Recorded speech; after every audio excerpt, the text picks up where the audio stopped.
Mungkin bisa diceritakan Pak mengenai sosok Pak Firly-nya sendiri? Ya, jadi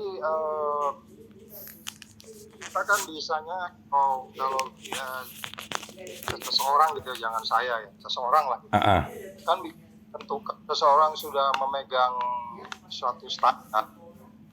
Saya katakan seseorang, bukan saya saja. Kalau saya saja nanti jadi subjektif. Kalau seseorang udah standar yang tinggi, terus melihat orang yang lain standarnya rendah, padahal di tempat yang sama, gitu. Standarnya di KPK itu kan tinggi, para integritas itu kan tinggi ya.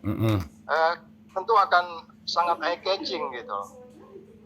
Contohnya standarnya, kalau kita mau ekspos itu kan HP disimpan, ditinggal di luar, gitu ya. Walaupun ada yang bawa, tidak mengambil gambar-gambar, karena prinsip standar tinggi itu HP yang kita ambil, HP kita yang kita gunakan mengambil gambar itu kan bisa saja nanti itu HP itu hilang atau apapun dibajak sama orang lain, sehingga rahasia di KPK itu bisa bocor lewat pintu kita kan gitu ya, lewat kita sebagai pintu kebocoran. Ya kan? Makanya saya 4 tahun di KPK itu saya tidak pernah membawa HP ke ruangan. Standar saya tinggi sekali gitu. Jadi artinya itulah kita menjaga supaya kebocoran tidak lewat HP-nya saya. Karena HP hilang, HP saya dibajak dan seterusnya, kebocoran lewat saya. Nah, ketika kemudian masuk si F ini ke KPK, saya praktis juga akan melihat standar-standar orang itu. Awalnya kelihatan bagus, kinerjanya bagus gitu. Tapi saya sebagai orang yang lama bergerak di dunia mengamati perilaku orang, dan sudah tidak rahasia umum bahwa pimpinan KPK itu kan ada beberapa yang diremut dari luar gitu. Nah, pimpinannya loh ya, pimpinannya, apalagi staf-stafnya. Saya tuh mengamati satu persatu yang potensi setiap orang diremut dari luar itu kan bisa terlihat itu dari omongannya, kebijakannya, dan tanggapannya atas kasus-kasus yang kita yakini sebagai itu memang sudah cukup bukti untuk dinaikkan penyidikan dan seterusnya. Nah, oleh sebab itu orang perilakunya menyimpang, termasuk memfoto atau mengambil kebijakan yang akhirnya itu terkonfirmasi juga dengan sejumlah kebocoran dan seterusnya gitu ya. Kita keyakinan bahwa memang karakter dan integritas seseorang itu bisa kita lihat itu gitu. Sehingga beberapa kali saya bahkan marah langsung gitu ya, pakai kata Anda itu kepada yang bersangkutan. Biasanya kan kita takrama Bapak gitu ya. Jangan gitu, saya anda-andain aja gitu. Karena memang udah sebel banget saya ketika itu. Peristiwanya ketika itu saat apa Pak ya, yang Bapak meluapkan emosi itu Pak? Ada masalah yang menurut saya akhirnya nggak ini lagi, nggak kuat lagi untuk menggunakan kata-kata itu. Tapi memang ketika itu menyangkut internal yang memang masih rahasia publik seperti itu Pak ya? Ya, jadi maksud saya dan mungkin gimana ya, potongan-potongan informasi itu kan kalau kita dari sisi intelijen kan kita nggak mesti ngumpulin informasi satu gudang untuk menyimpulkan seseorang itu seperti apa. Seperti sekarang ini, masa Dewan itu nggak bisa menyimpulkan itu seperti apa karakter integritasnya? Sudah berulang-ulang, ya nggak, mulai dari helikopter, mulai dari kebocoran informasi sebelum yang ini, sebelum ini kan pernah ada anggapan dia membocorkan sesuatu informasi yang kemudian indikasinya cukup kuat sehingga sering terjadi kebocoran operasi gitu ya. Terus kemudian apa kurangnya itu mecat orang 57 orang itu? Apa kurangnya itu? Kurang itu bukti itu. Ya, 50 orang yang berintegritas dibuang dengan alasan tidak lulus tes wawasan kebangsaan. Apa kurang itu? Iya kan? Pada lain di KPK itu ada nilai yang disebutnya integritas, sinergi, kepemimpinan, terus kemudian keadilan, profesional. Itu sesuai nggak itu? Coba pakailah kata itu tadi sama yang bersangkutan itu. Apakah dia berintegritas? Apakah dia bersinergi? Ya kan? Polri aja ribut. Ini udah bilang mau diperpanjang, ya kan, si Endar, nggak tahu dipecat juga, ya kan. Nah, itu terus apa itu kepemimpinan yang benar, ya kan? Apa itu yang namanya keadilan? Apa itu yang namanya profesional? Jadi menurut saya itu kan sudah cukup bukti, nggak mesti jumpain bukti satu gudang loh Mas untuk buat kebijakan itu. Tetap itu kan integritas yang bermasalah, integritas yang bersangkutan itu bermasalah, karakternya terlebih itu bermasalah gitu, dan itu terbukti saya yang mengalami sendiri. Jadi salah juga kalau orang bilang Saud hanya menilai dari media, enggak, saya ngalamin sendiri gitu. Dan retorikanya selalu baik gitu, tapi tidak melaksanakan standar operating prosedur dengan baik dan benar. Itu kan prinsip-prinsip dasar di dalam organisasi gitu loh. Nah, Pak, ketika zaman kepemimpinan Bapak dan komisioner lainnya, sempat ada tindakan nggak terhadap Firly sendiri yang Bapak sebutkan tadi, sempat ada emosi, maksudnya itu ada tindak lanjutnya nggak Pak? Ya kalau yang di depan forum kan itu kita anggap kita udah menegur, udah cukup lah, itu gak usah ditindaklanjuti kan gitu.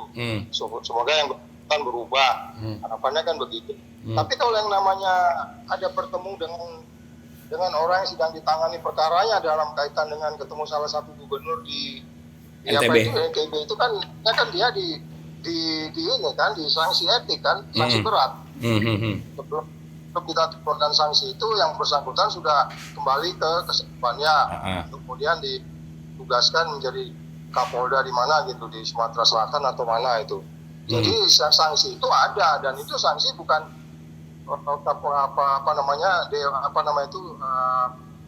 gawe gitu, yang namanya unsur etik di pegawai itu bukan hanya orang KPK.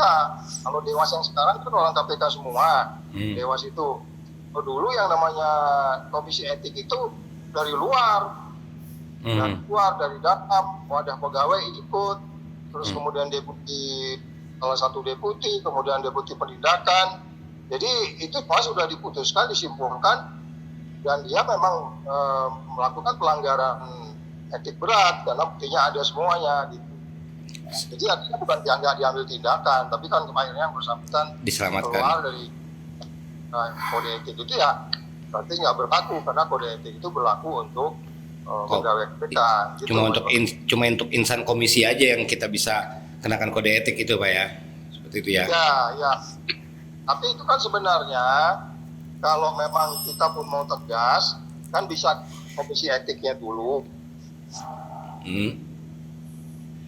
Dulu baru komisi etiknya, sebenarnya kan itu. Karena memang nggak boleh itu bertemu langsung, tidak langsung pidana 5 tahun hukumannya. Langsung tidak langsung, Anda sebagai pimpinan kita tidak boleh berhubungan pada orang yang ada kaitannya dengan perkara yang sedang ditangani.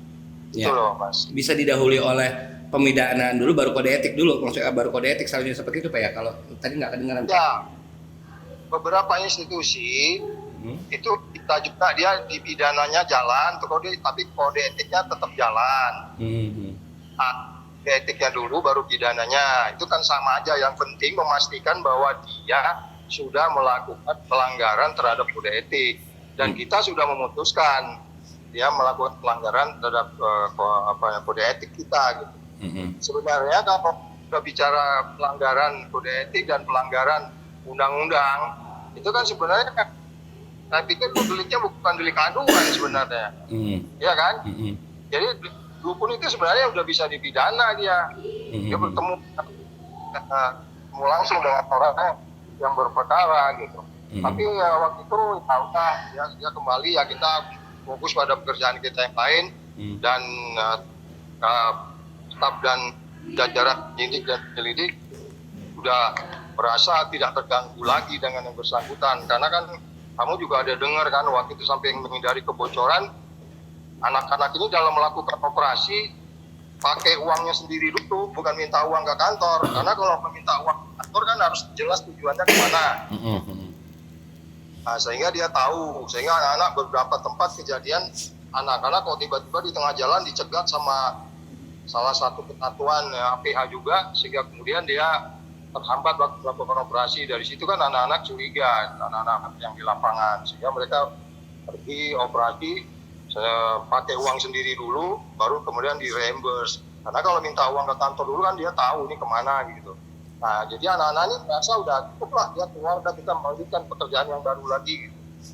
Siap. Nah, jadi kita juga nggak memperkirakan rupanya memang dia benar-benar di remote juga gitu. Yang dikasih di remote itu buktinya begitu keluar mencalonkan pimpinan KPK, sudah dikasih tahu ke DPR juga dia pernah melanggar kode etik, sama DPR-nya malah kita dibilang ngirim surat hoax gimana. Kan kita ngirim surat dulu tuh. Ya. Nah, itu dibilang bikin berita hoax, dianggapnya berita sampah gitu. Ada tuh oknum DPR ngomong kayak gitu. Jadi ngaco juga. Ya gitu loh, Mas. Jadi memang kontroversial Firly ini membuat akhirnya operasi senyap dilakukan penyidik itu untuk supaya tidak terbongkar, supaya tidak diketahui gitu ya. Pemidanaan akhirnya terabaikan karena berpikir sudah selesai nih, udah nggak ada lagi persoalan-persoalan sampai segitunya profil kontroversialnya si Firly, Pak ya. Apa memang bukan 1 kali 2 kali tapi memang kerap dilakukan seperti itu, Pak? Mungkin mempertanyakan perkara yang sedang berjalan ke penyidik-penyidik, ada informasi-informasi seperti itu juga nggak sih Pak yang beredar, Pak? Ya karena kan memang dia kan tahu semua kan, dia deputi penindakan, dia harus tahu semuanya. Nah, yang salah mungkin bukan salah ya. Yang kita miss adalah waktu hasil psikotesnya ya. Saya memang hasil psikotesnya dia disarankan untuk, kan hasil psikotes itu biasanya 3. Diterima dengan catatan atau tidak, itu rekomendasi hasil, seingat saya kalau nggak salah gitulah. Itu hasil psikotes. Jadi hasil psikotes itu ya kita memang soal integritas itu yang utama gitu.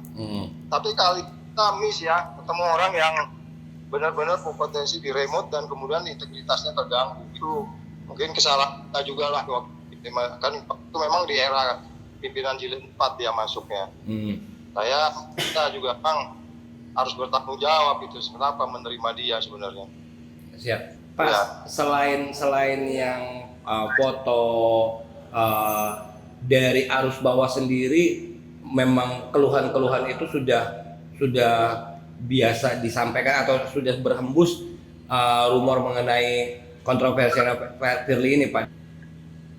Ya, waktu dia di dalam tuh sudah ada anak-anaknya kan. Ini anak-anak penyidik di KPK dan penyelidik semua lah ya, pegawai KPK semua lah. Mereka kan kadang-kadang yang diterima 100 orang dari 40.000 yang mendaftar. Jadi memang orang-orang di KPK itu orang-orang integritasnya baik, IQ-nya tinggi, cepat nangkep, punya kepekaan terhadap banyak hal. Tuh. Jadi yang masuk pimpinan baru itu mereka sudah punya pengalaman, apalagi kalau yang udah pernah 15 tahun, 10 tahun yang ada di sana, dia udah paham benar itu tipikal-tipikalnya itu. Saya pertama saja saya dengar tanggapan mereka, saya dengar sendiri tanggapan dari mereka yang intinya ada ini kalau saut macam-macam ini kita sikat ini, kira-kira gitu kan. Jadi mereka tuh punya sense yang tinggi gitu. Cuman saya dengar kayak gitu saya ketawa, terus saya bilang, oh dia belum tahu kita punya barang beda sama toko sebelah, dalam hati saya gitu kan. Jadi memang begitu, mereka jadi sense-nya tinggi, ada keanehan-keanehan aja yang arahnya konflik of interest, yang arahnya kecurigaan, mereka udah paham yang gitu-gitu, sehingga kita dengar juga, Pak ini kok ada begini kejadian begini ya, 2-3 kejadian termasuk ada pemukulan di Borobudur dulu itu. Kamu search di pemukulan di Borobudur oleh waktu case-nya itu berkaitan dengan salah satu gubernur ya di Papua kalau nggak salah. Itu kan salah satu kasih kebocoran yang kita lihat waktu itu. Saya banyak gitu lihat potongan-potongan informasi tentang potensi kebocoran itu dari mana gitu. Jadi saya adalah beberapa bulan itu setelah dia menjabat itu anak-anak sudah bisa merasakan dia selalu mencatat-catat, menyimpulkan, terus kemudian banyak lah. Yang Bapak dengar itu dari pegawai-pegawai itu sebelum Bapak akhirnya emosi ya melihat secara langsung ya?